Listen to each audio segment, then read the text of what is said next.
Welcome to the Deep Dive. Today, we're really digging into something crucial for, well, anyone involved with investing, understanding investment risks. Hmm. Our goal, like always, is to take these sometimes tricky financial ideas and make them really clear and usable. We've looked at some solid financial guides, the kind professionals use, to pull out the absolute must-knows for you. Right. It's not just textbook stuff. Exactly. This deep dive is for you, whether you're prepping for a chat with an advisor, just trying to keep up with the markets, or, want to better understand your own money. And that's so important, isn't it? Because really getting a handle on investment risk, it's more than just worrying about losing money.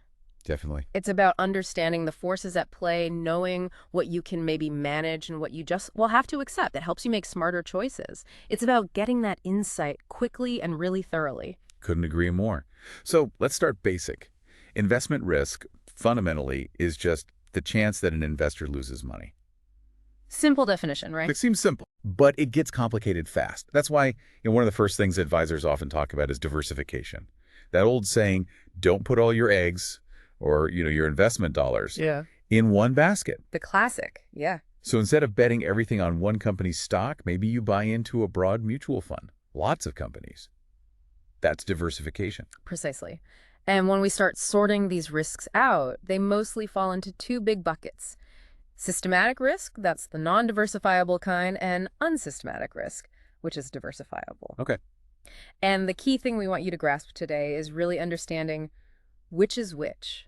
Which risks can you actually do something about, and which are just part of the deal you need to plan around. Okay, systematic first then. This is the big picture stuff, right? The things that affect pretty much all investments, so you can't really diversify your way out of them. Exactly. Like major changes in interest rates, or a recession hits, maybe even big global things like wars. That's it. Those are the forces that can push the whole market up or down. You can't really hide from them. So you can't insulate yourself from those broad market moves. Nope, you really can't. And that's systematic risk in a nutshell. Yeah. Let's break down a few types. First up is market risk. Okay. This is just the everyday possibility of losing money because security prices in general are fluctuating. Think about a long bear market Yeah. where most stocks are going down, even if some companies are actually doing okay fundamentally. You just can't diversify away from that kind of broad downturn. It hits almost everyone. Gotcha. So how do we measure that kind of unavoidable risk? Good question. So professionals use a measure called beta. Now remember, you can try to avoid those company-specific diversifiable risks by mixing up your assets. But this non-diversifiable risk, well, it's linked to your expected return. Meaning more risk, potentially more reward. Potentially, yes. You hope for a higher return for taking on more of it. So beta measures how volatile an asset or a whole portfolio is compared to the overall market. Right. The S&P 500 index, sort of the benchmark for the U.S. market, has a beta of 1.0. If your stock has a beta over 1.0, it's expected to be more volatile, bigger swings up and down than the market. And below 1.0 is less volatile. Exactly, less volatile. So beta is kind of like, well, it's a main way pros talk about how much a stock might jump around relative to everything else. It gives you a sense of the ride you might be in for. So a higher beta means a potentially bumpier ride, maybe higher highs, but also lower lows. That's the trade-off, yeah. If you want something steadier, you might look for lower beta stocks. If you're okay with more turbulence for that chance of higher returns, maybe higher beta fits, but you need to know what you're signing up for. Makes sense. Okay, what about interest rate risk? How does that systematic force work? Right, so interest rate risk mainly hits people who already own bonds. If interest rates in the market go up, the value of their existing bonds tends to go down. Why is that? Because new bonds being issued will now offer those higher interest rates, making the older bonds with lower rates less attractive.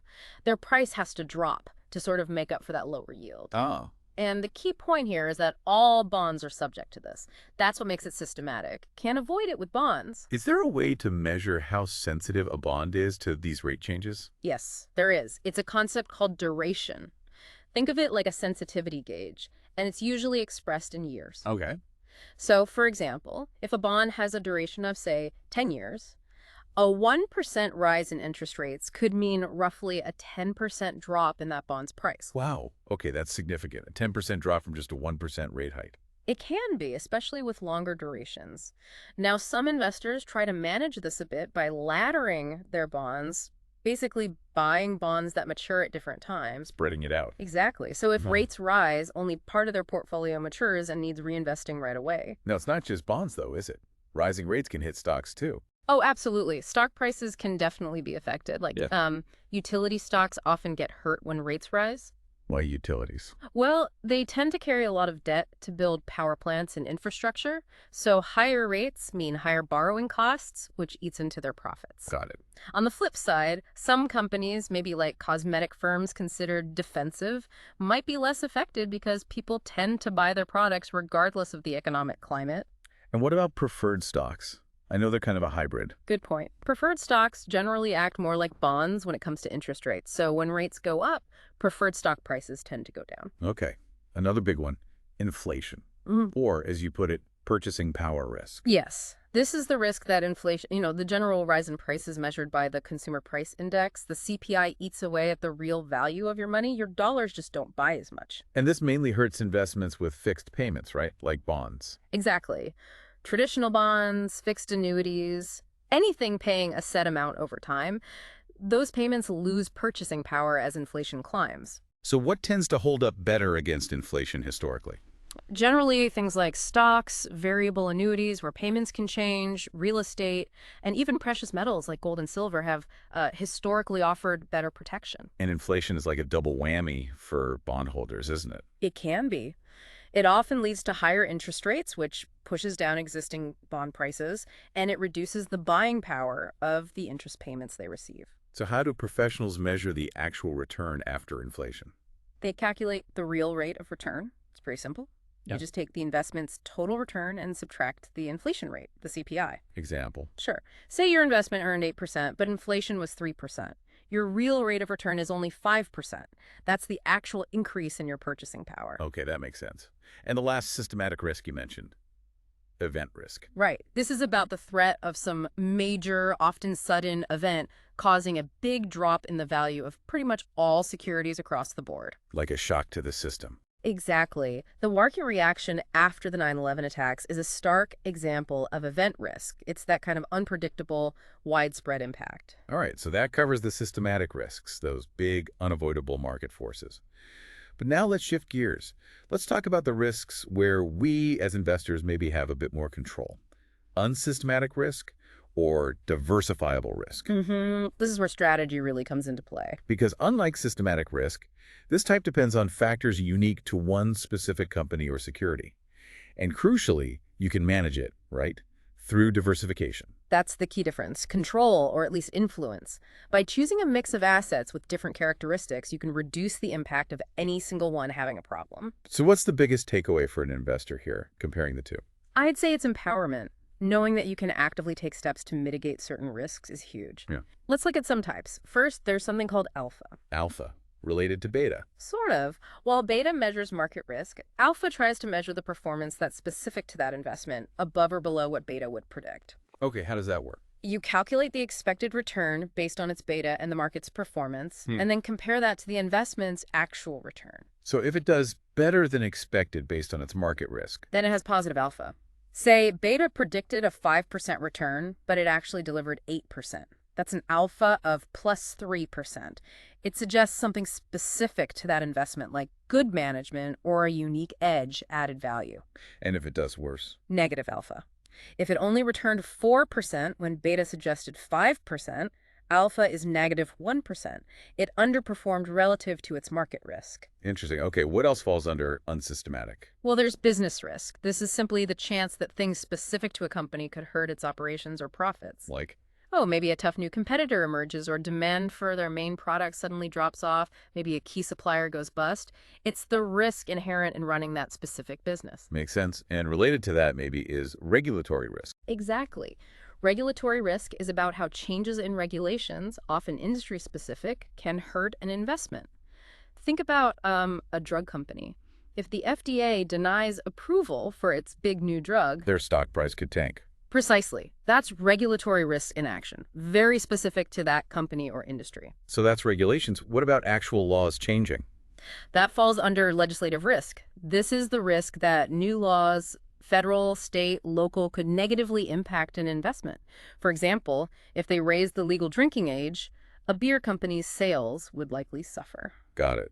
And if the risk comes from instability in another country? That's political risk. This is mainly about investing overseas. It's the risk that government changes, instability, or policy shifts in a foreign country could cause you to lose money. Especially in emerging markets, I imagine. Yes, often more pronounced there. It can include things like wars, coups, major civil unrest, things that destabilize the whole environment for investment. Okay.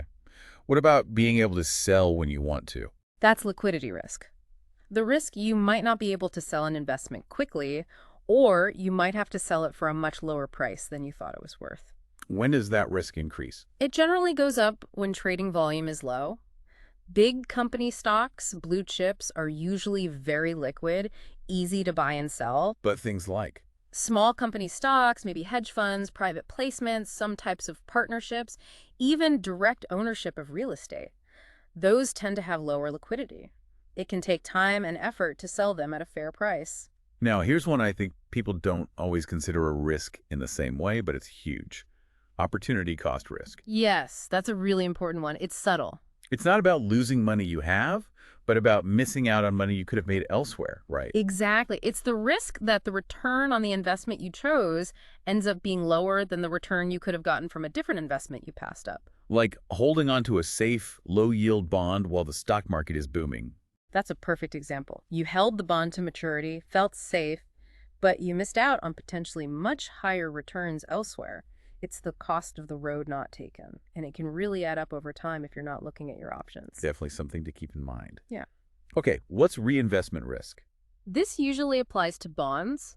It's the risk that when your bond matures, or maybe it gets called early by the issuer, you won't be able to reinvest that principal amount at the same high interest rate you were getting. Especially if interest rates have fallen since you bought it. Precisely. So now you have this lump sum back, but the available interest rates are lower. You either have to accept a lower return going forward, or maybe take on more risk to try and get the same income level. It's a real issue in low-rate environments. Okay. And investing internationally brings up currency risk, right? Or exchange rate risk. Yes.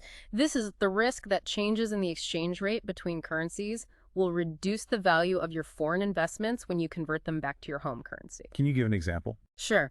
Let's say you're an American investor and you own stock in a British company. If the British pound weakens against the US dollar, The value of your shares and any dividends is worth less in dollars. exactly. It also works the other way. If a U.S. company earns a lot of revenue in euros and the U.S. dollar gets stronger against the euro, those euro earnings translate back into fewer dollars. So this affects things like, Foreign stocks, obviously. yeah, International mutual funds, global funds, even ADRs, those American depository receipts that let you buy foreign shares on U.S. exchanges, all carry currency risk. and then there's the most basic one, capital risk, Right, just the straightforward risk that you could lose some or even all of the money you invested. like buying stock options that expire worthless. That's 100% capital risk, yes. Or getting a stock at $50 and watching it drop to $40, that's a 20% capital loss. It's the direct risk of losing your invested principal. Okay, almost there. What about credit risk? Sounds like it relates to debt. It does. It's also called default risk. It's the risk that a bond issuer, a company or government that borrowed money by issuing bonds, will fail to make its promised interest payments or fail to repay the principal when it's due. And this varies a lot, presumably. Oh, hugely. U.S. Treasury bonds are considered to have virtually zero default risk because they're backed by the government. But corporate bonds, well, their risk depends entirely on the financial health of the company. That's where credit rating agencies come in, trying to assess that risk. Right, like S&P or Moody's ratings. Right. Okay, two more related to bonds. Call risk. Call risk is the danger that the issuer might pay back the bond before its maturity date. Why would they do that? Usually because interest rates have fallen since they issued the bond. They can basically refinance their debt at a lower rate by calling back the old higher rate bonds and issuing new ones. And that's bad for the bondholder because... Because you get your principal back early, and now you have to reinvest it, likely at those lower current interest rates. You miss out on the higher interest payments you were expecting for the full term. Okay, and finally, prepayment risk. Is that similar? It's similar but specific to mortgage-backed securities, those bonds backed by pools of home mortgages. Ah, okay. When interest rates fall, lots of homeowners refinance their mortgages to get a lower rate. They pay off their old higher rate mortgages early. And those early payments flow through to the investors in the mortgage-backed security. Exactly. So, just like with call risk, the investors get their principal back sooner than expected and have to reinvest it when rates are lower. It disrupts their expected income stream. Woo! Okay, that's a lot of different risks. So pulling it back together then, the main strategy for dealing with all those unsystematic risks, the company-specific, industry-specific ones, is diversification. That's the cornerstone, yes. Spreading your investments across different types of assets, stocks, bonds, real estate, maybe different sectors, different countries. That's what strategic asset allocation is all about. Tailor to your own comfort level with risk and what you're trying to achieve financially. Absolutely. It's about building a mix that works for you. But it's not just academic, is it? Understanding these different categories, systematic versus unsystematic, really helps you make better decisions day to day. It really does. It shapes how you build your portfolio and how you react to market news.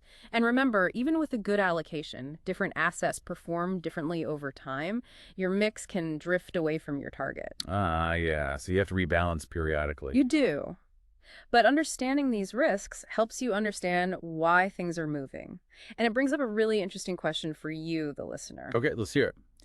Well, knowing that some risks, the systematic ones, are truly unavoidable through diversification. Right, the market-wide stuff. What does that really mean for you when you're trying to build a portfolio that's truly resilient? Is just focusing on diversifying away the company-specific risks enough? Does that really prepare you for those big systemic shifts? Or does it maybe require a different way of thinking, a different mindset about what safe actually means over the long haul? Something to think about.